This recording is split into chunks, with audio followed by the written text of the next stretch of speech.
Glory to Jesus Christ. Please be seated.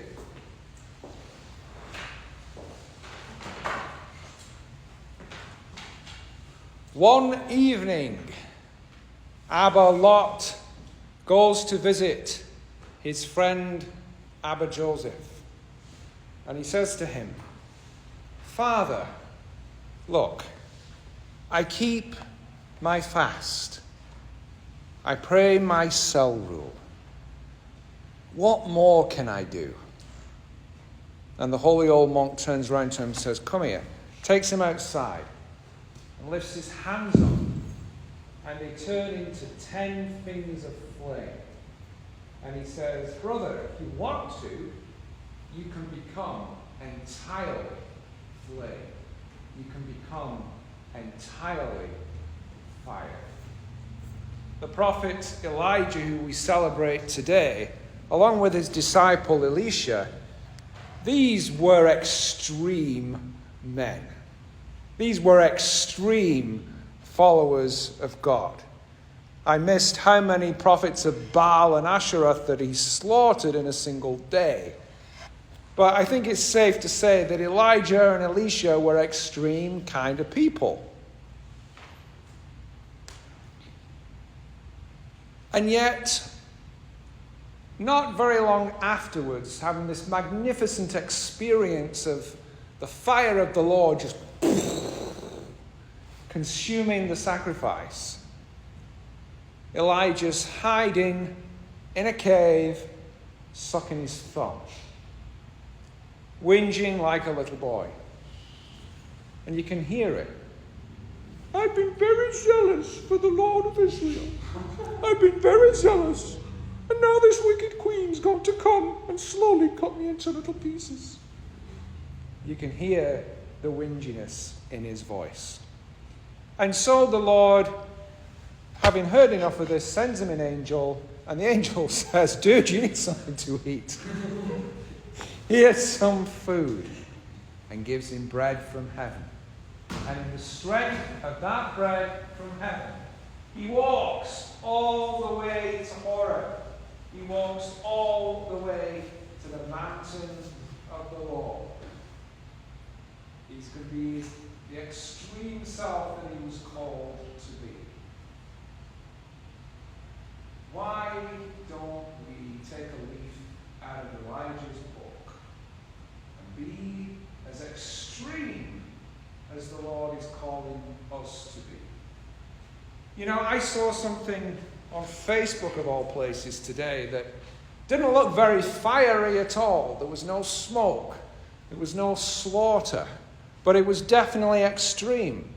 Because in a Carmelite convent in Brazil somewhere, a young girl who couldn't have been a day over 18 was receiving the veil and going through the door, entering the Carmel for the first time, with her family weeping on one side and the nuns on the other side of the door, singing and welcoming her into the convent.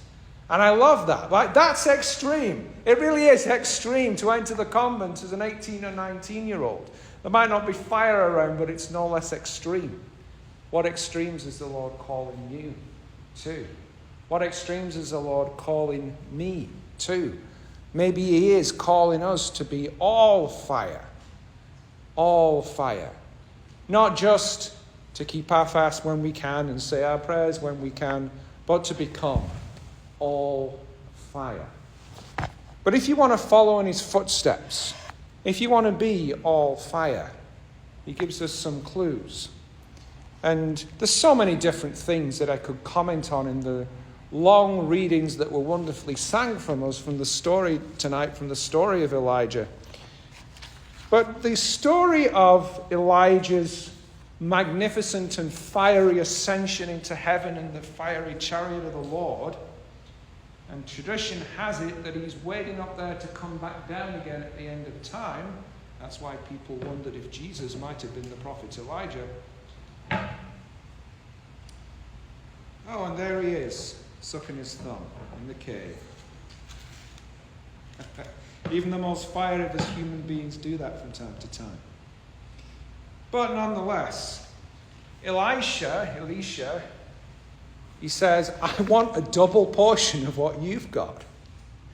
And Elijah doesn't give him a hard time over this. He says, sure, but it depends on if you see me when I'm taken from you. And so they're going on their way to Gilgal, and Elijah says to Elisha, stay here because the Lord sent me on to Bethel. And Elisha says, as the Lord lives and as you yourself live, I am coming with you. I will not leave you. So they go to Bethel. And then the prophets who are in Bethel say to Elisha, say, you know the Lord's going to take him today, don't you? He's like, yes, I know. Yes, I know. Be still. And then so Elijah says to him again, just stay here for a minute. Just stay here. You know, you've got an easy out. You don't have to be so extreme. Follow me here, follow me there, follow me to Bethel, follow me to Gilgal, whatever. Just take it easy.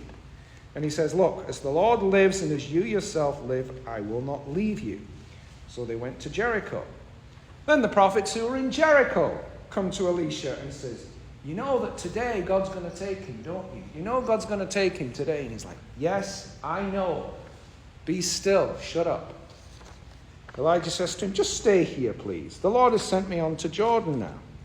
So Elisha replies, look, as the Lord lives and as you yourself live, I will not leave you. So the two went on together. 50 of the guild of the prophets followed and stood facing them, while the two of them went to the Jordan. They're going to cross the river. No problem. Elijah just strikes the river with his mantle and the water divides and the two of them cross over on dry ground. Like I said, he's extreme.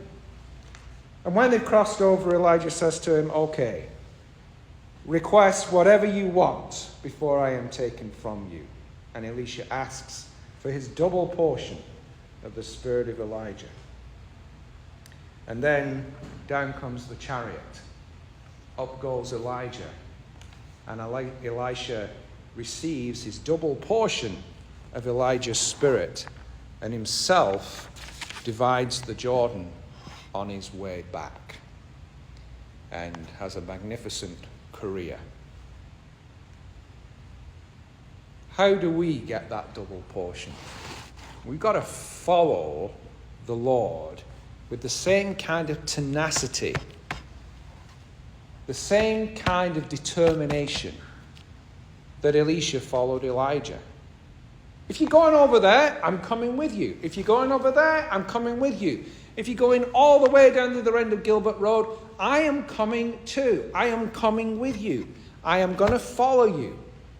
And sometimes I think God tests us by giving us easy outs. Oh, well, maybe don't fast today because you weren't feeling too well yesterday. It's okay. Indeed, it is okay. We're not talking about sin here.